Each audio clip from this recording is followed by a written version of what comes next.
Baik, bismillahirrahmanirrahim. Assalamualaikum warahmatullahi wabarakatuh. Baik, izin Ibu dan teman-teman semuanya, perkenalkan kami dari kelompok 10 ingin mempresentasikan hasil diskusi kami mengenai permasalahan pokok di Indonesia. Namun teman-teman, sebelum kita masuk kepada materi kita, terlebih dahulu kita kenalin dulu nih sama anggota kelompok kami yaitu kelompok 10. Dimulai dari saya, Kamila Regina Putri dengan NIM 2403576 sebagai narator dan selanjutnya saya persilakan juga kepada teman-teman saya untuk memperkenalkan diri. Baik, perkenalkan nama saya Elsha Insani Saheri dengan NIM 2402911. Saya Yesi Amelia Putri dengan NIM 24018139. Saya Muhammad Romi Zulkarnain dengan NIM 24073024. Baik, setelah perkenalan, masuk saja kita kepada materi kita yang pertama, yaitu pengertian dari permasalahan pokok pendidikan di Indonesia.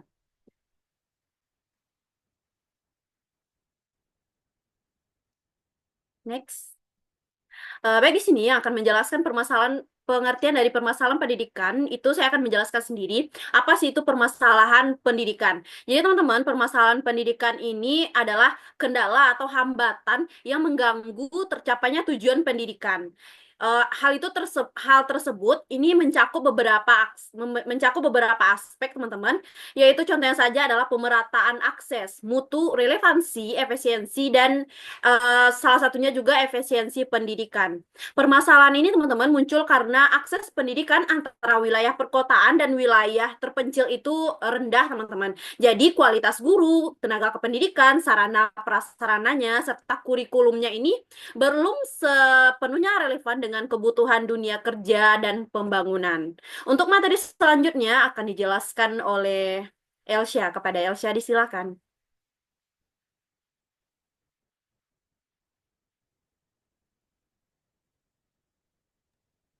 Baik, materi kedua yaitu tentang permasalahan pokok-pokok pendidikan di Indonesia. Yang pertama adalah pemerataan akses-akses pendidikan. Pemerataan akses pendidikan di Indonesia ini masih menghadapi berbagai tantangan, terutama di daerah terpencil yang kurang diperhatikan. Meskipun program wajib belajar 9 tahun ada, tapi banyak anak kesulitan menyelesaikan pendidikan dasar karena kurangnya fasilitas. Perbedaan standar pendidikan dan hambatan dalam pembelajaran daring akibat pandemi COVID-19 memperburuk situasi. Peningkatan infrastruktur pendidikan dan komunikasi antara pengajar, orang tua, dan siswa sangat penting untuk mencapai pemerataan pendidikan yang berkualitas. Lalu selanjutnya adalah kuantitas pendidikan di Indonesia. Seperti yang kita tahu, kuantitas pendidikan di Indonesia mencerminkan input peserta didik dalam sistem pendidikan. Namun, masih terdapat masalah terkait daya tampung sekolah yang terbatas, terutama di tingkat sekolah dasar atau SD.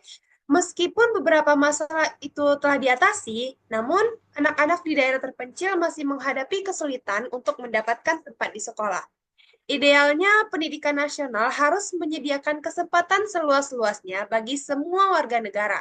Namun, kenyataannya masih banyak anak usia sekolah yang tidak tertampung.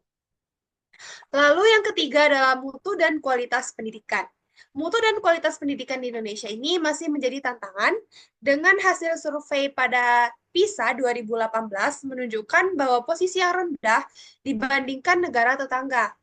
Presiden Jokowi juga menyoroti masalah siswa berprestasi rendah, tingginya angka siswa yang mengulang kelas, dan juga ketidakhadiran siswa. Lalu rendahnya kualitas guru, terutama di daerah yang terdepan dan perkotaan itu juga menjadi salah satu penyebab utama. Dan untuk mengatasi masalah ini, pemerintah menerapkan kebijakan zonasi pendidikan yang bertujuan untuk meratakan akses dan menghilangkan stigma sekolah favorit, sehingga diharapkan dapat meningkatkan mutu pendidikan dan kemajuan bangsa. Lalu selanjutnya adalah efisiensi pendidikan.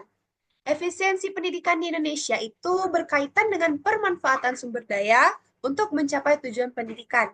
Meskipun sistem pendidikan telah mengikuti perkembangan zaman, namun masih terdapat masalah seperti contohnya itu tingginya angka putus sekolah, kesenjangan antara lulusan dan juga lapangan kerja, atau lowongan kerja, serta penempatan guru yang tidak sesuai dengan bidang keahlian. Banyak lulusan yang tidak terserap di pasar kerja karena pendidikan yang mereka terima tidak menjamin kesesuaian dengan kebutuhan industri. Contohnya MBKM itu diharapkan dapat menjawab tantangan ini dengan mendorong kerjasama antara sekolah dan juga sektor industri. Namun, untuk meningkatkan lagi efisiensi tersebut, perlu dilakukan penambahan fasilitas, pengembangan kompetensi pengajar, dan optimalisasi penggunaan sumber daya pendidikan agar lulusan dapat lebih siap menghadapi dunia kerja. Lalu yang kelima adalah efektivitas pendidikan. Efektivitas pendidikan diukur dari sejauh mana hasil yang dicapai sesuai dengan rencana atau program yang telah ditetapkan. Pendidikan juga dianggap efektif jika rencana mengajar, contohnya silabus dan juga persiapan, dilaksanakan secara utuh dan juga sempurna.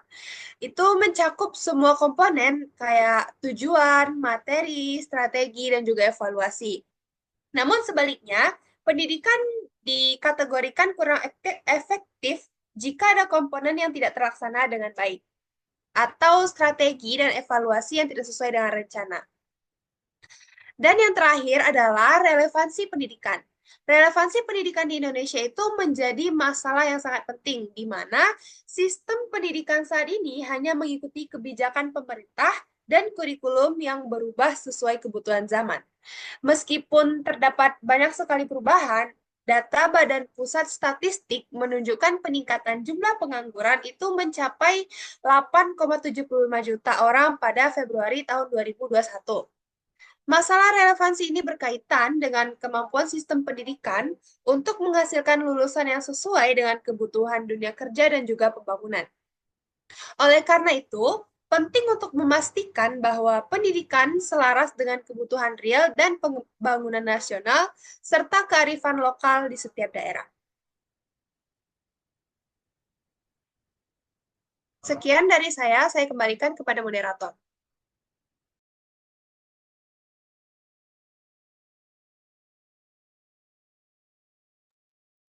Baik, terima kasih kepada pemateri. Selanjutnya, untuk materi yang ketiga akan disampaikan oleh Yesi Amelia. Kepada Yesi, disilakan.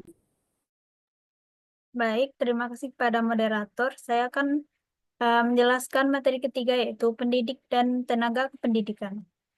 Paradigma pendidikan telah berubah di mana peran guru kini tidak hanya sebagai sumber pengetahuan, tetapi juga sebagai fasilitator, mediator, dan motivator yang mendorong kreativitas siswa. Sumber belajar dapat diakses dari berbagai media, menjadikan guru bukan satu-satunya sumber informasi. Namun, masalah penempatan guru yang tidak sesuai dengan bidang keahlian sering terjadi, mengakibatkan beban tugas yang berlebihan. Guru diharapkan mampu menjalankan berbagai peran, termasuk sebagai pengambil keputusan, pengorganisasi, dan komunikator. Tetapi banyak yang kesulitan melakukannya karena keterbatasan waktu dan sumber daya. Untuk menjadi profesional, guru harus memenuhi standar kompetensi yang ditetapkan, menguasai metode pembelajaran, dan mampu mengelola kelas dengan baik.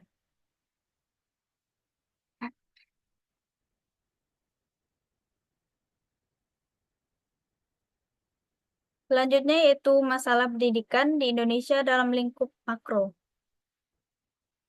Yang pertama ada kurikulum yang membingungkan dan terlalu kompleks. Kurikulum di Indonesia telah mengalami 10 hingga 11 kali perubahan sejak kemerdekaan, yang sering membingungkan bagi pendidik, peserta didik, dan orang tua. Perubahan ini tidak hanya mempengaruhi struktur pendidikan, tetapi juga dianggap sebagai perubahan sosial yang signifikan.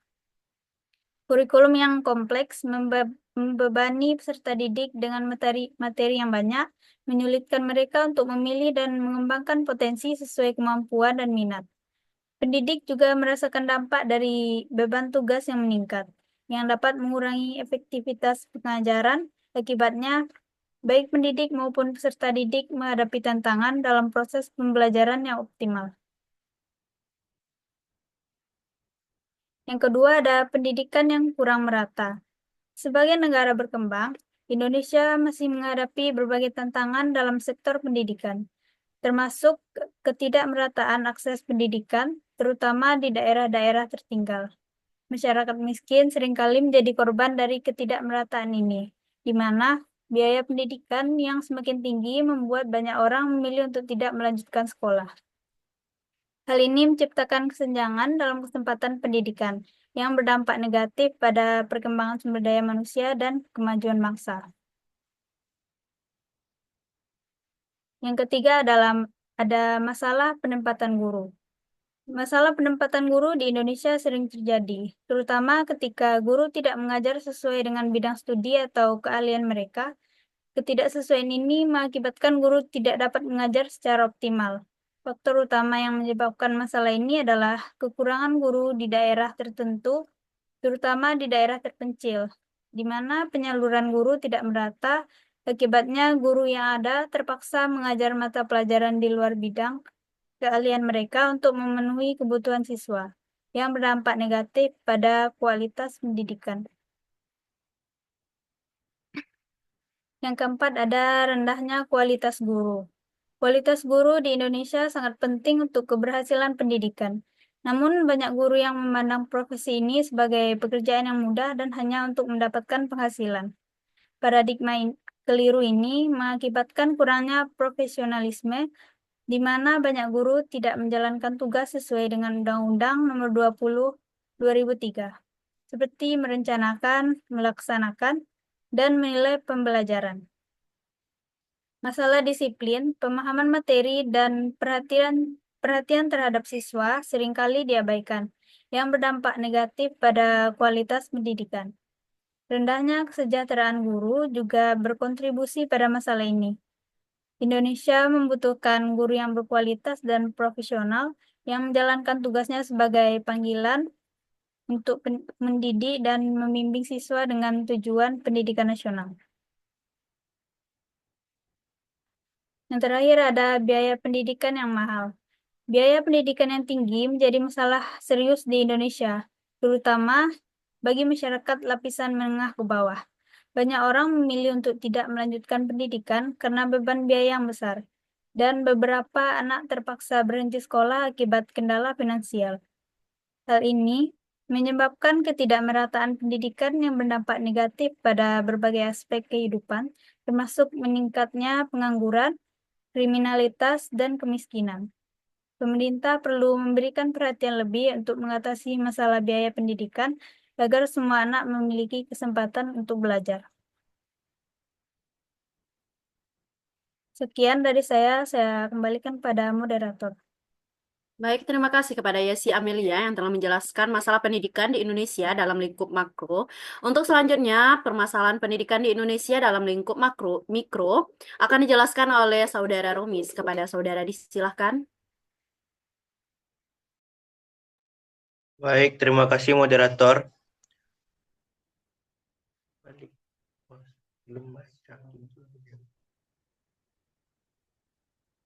Materi keempat, masalah pendidikan di Indonesia dalam lingkup mikro.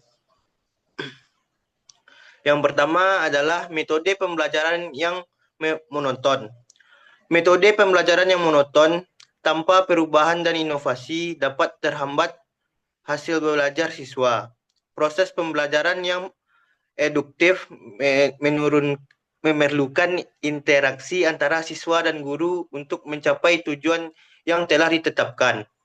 Oleh karena itu, penting bagi guru untuk menerapkan metode yang kreatif dan inovatif agar dapat menarik perhatian siswa dan meningkatkan efektivitas pembelajaran sehingga hasil yang diharapkan dapat tercapai. Yang kedua adalah sarana dan prasarana kurang memadai. Sebagai negara yang berkembang, Indonesia masih menghadapi tantangan dalam penyempurnaan sarana dan prasarana pendidikan. Banyak sekolah terutama di daerah tertentu mengalami kekurangan fasilitas yang memadai. Bahkan tidak ada fasilitas sama sekali. Masalah ini disebabkan oleh berbagai faktor, termasuk penyaluran dana yang terhambat, penyalahgunaan dana, dan pengawasan yang kurang. Akibatnya, siswa tidak dapat menikmati fasilitas pendidikan dengan baik yang berdampak negatif pada proses pembelajaran. Sarana dan prasarana yang baik sangat penting untuk meningkatkan hasil belajar siswa, dan tanpa itu proses belajar menjadi kurang bermakna. Yang ketiga adalah rendahnya prestasi siswa. Inti dari sebuah pendidikan adalah proses belajar itu sendiri. Proses pembelajaran dilakukan guna mengembangkan dan mengemukakan potensi-potensi yang ada dalam diri siswa dan menghasilkan prestasi siswa yang diharapkan. Menurut Putri dan Neviarni, berprestasi adalah sebuah puncak dari proses belajar yang membuktikan keberhasilan belajar siswa. Namun, sayangnya prestasi siswa yang rendah masih menjadi tantangan besar untuk mewujudkan harapan pendidikan Indonesia.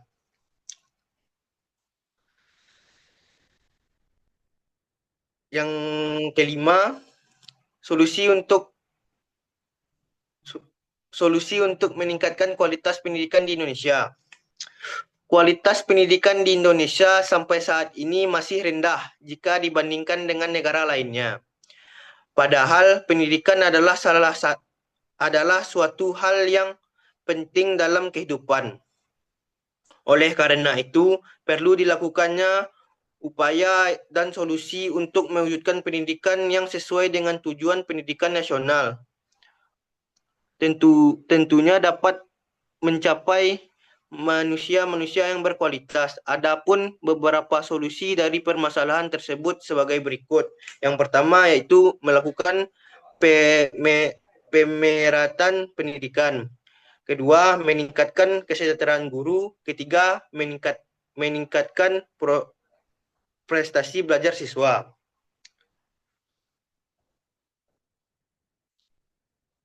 Mungkin sekian dari saya kembalikan ke moderator. Baik, terima kasih kepada Romis yang sudah menjelaskan mengenai permasalahan pendidikan dalam lingkup mikro. Nah, untuk selanjutnya kesimpulan ini saya akan jelaskan sendiri. Jadi teman-teman, setelah dijelaskan mengenai permasalahan-permasalahan yang muncul dalam pendidikan di Indonesia, maka dapat disimpulkan bahwasannya permasalahan pendidikan Indonesia ini sangat kompleks, mencakup sistem pendidikan yang belum optimal, praktik korupsi, kolusi, dan nepotisme atau biasa juga disebut dengan KKN, teman-teman, serta kurangnya fokus pada pemberdayaan masyarakat dan masa depan. Nah, keterbatasan anggaran dan rendahnya daya saing lulusan juga menjadi tantangan yang signifikan, di mana teman-teman susah sekali untuk mendapatkan pekerjaan di era sekarang ini. Nah, untuk mengatasi masalah ini, jadi teman-teman ketika ada suatu permasalahan, tentunya kita membutuhkan solusi dari permasalahan tersebut. Untuk mengatasi masalah ini, teman-teman diperlukan kolaborasi antara pemerintah, tenaga pendidik, dan masyarakat yang bertujuan untuk memperbaiki sistem pendidikan di Indonesia. Hal tersebut juga bertujuan untuk meningkatkan transparansi, menyesuaikan kurikulum dengan kebutuhan zaman, serta meningkatkan kualitas dan kesejahteraan tenaga pendidik. Jadi teman-teman, dengan solusi-solusi yang diberikan tersebut, diharapkan pendidikan Indonesia menjadi lebih efektif, relevansi, dan mampu menghasilkan sumber daya manusia yang kompeten untuk menghadapi tantangan global, apalagi di era yang serba digital saat ini, teman-teman. Baik, sekian presentasi dari kelompok 10. Mohon maaf jika terdapat salah kata. Wabillahi taufik wal hidayah. Assalamualaikum warahmatullahi wabarakatuh. Dah toh.